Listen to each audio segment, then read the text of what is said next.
波三里っていうこの店は、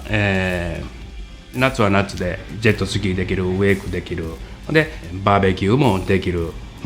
だから、夜は夜で鉄板焼きで、お客さんと鉄板料理を、作った料理を食べていけるっていう、店にこれからもやっていきたいですね。来年からそのガニ網体験ツアーっていうのを始めます。網を仕掛けてる現場に行きまして、でそこで、お客さんと一緒に私と網を上げて、でカニを取って、その取れたカニを店の方で調理もできますし、そのまま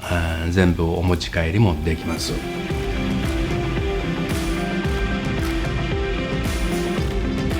ぜひこの横波三里をよろしくお願いします。ありがとうございます。